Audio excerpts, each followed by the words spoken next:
Nice to be with you again. Taigu speaking, Treeleaf. We're getting to the third picture, perceiving the bull. But first of all, I'd like to recall a wonderful story. In a monastery, a young monk, doesn't seem to understand much to anything.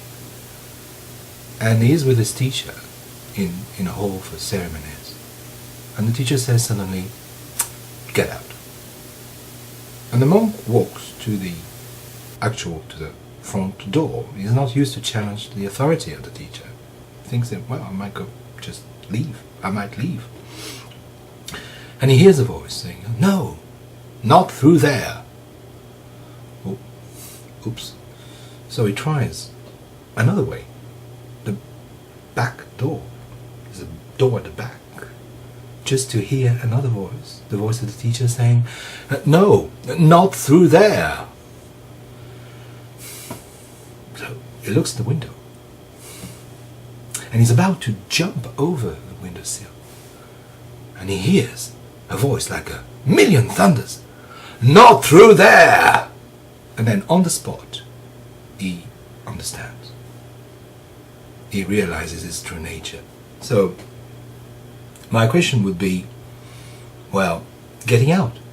Out of where? Through which door? Which glimpse will you need to get out there? Is a glimpse a problem, or is it something else which is a problem? In the third picture, we get a glimpse of the bull. And we get to see the tail. Just the tail. Maybe a bit much more, but not really much. There's a gap that appears in the opacity of our perception. And what seems to appear in the gap is always you, never separated from you. It's closer to you than your own nose. It's neither within nor without. It's your reality. But any attempt to tag, to label the thing, and the bull will go away, will vanish. The conventional reading of this picture is that it's about the first kensho, the seeing into one's true nature. Of course, it's not really what I see here. I'd like to give you another take, another interpretation of it. First of all, let's remember, we always want to see. The ego is eager to witness the whole thing, to enjoy the show, to be fully and visually engaged and entertained. Even its death can be turned into a big thing on a big screen. The ego can turn the practice into a game. Welcome to the Dharma show. The original face opera, the musical of emptiness. I'm not really exaggerating, you know. It's because the watcher's delight is to cultivate glimpses and realization. It makes good memories for the long, boring winter days and nights. And meanwhile, we miss the whole point, which is not to witness enlightenment, of course, but to be it. In Zen, we simplify everything. We've got a bare wall, simple clothing, and no more fancy this or that. Just the very essence of tasteless boredom. But even in this very simplicity, we often find a way to make it entertaining. As long as we are watching, as long as we are observing, we are in a third picture. Which is not a bad place to be. It's just not complete, not whole. In Rinzai, the way to work with a koan is one step further.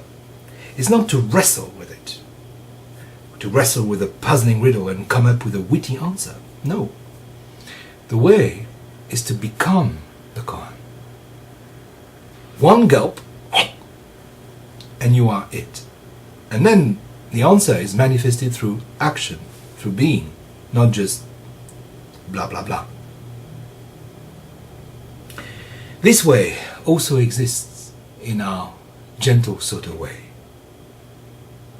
But not with koan, of course, because we tend to turn every experience as a manifestation of life koan. You wash the dishes, you go shopping, you do the paperwork, you sleep, you drive, you rest. This is seen as an opportunity to experience and display the enlightened activity, to meet the ox. Let's say we do something the first time. We try to be present. There is a certain element of self-awareness into it, of awareness of being aware. And that's the third picture. That's what we are watching now. That little extra, I'm aware that I'm aware. You are the watcher. You are then the glimpse catcher. You are busy seeing a tale to bring your very consciousness to it. But once in the activity you are very comfortable with it, you are just doing it. Or rather, the activity and you are doing themselves. And then the right concentration happens. It just happens automatically, without much thinking. It is a state where things happen naturally, effortlessly. In the first stage, you wash the dishes and you pay attention. In the second stage, the wishes wash you. But of course, you're getting the knack of it. You're becoming clever. You can do it. So, you start to daydream. And getting used to it, you get instantly out of the picture, and the dishes and yourself are washed away.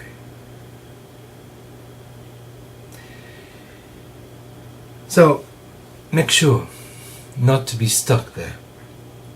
The watcher is a fiction. One could say that only the activity of watching exists, but once it falls in the dirty paws of who knows what. The watcher walks on stage. There is nothing wrong in catching a glimpse of something. We just don't hang there. We move on. It might be a lovely view, a very pleasant moment, but then we just get on with the ordinary. The ordinary being the place where no ox, neither watcher are seen. This place has no name.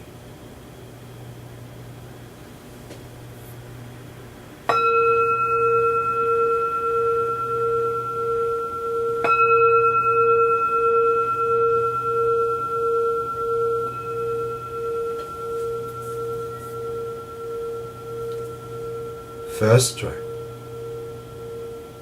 focused. Second, natural. Third, missed. Illustrations of what I just said.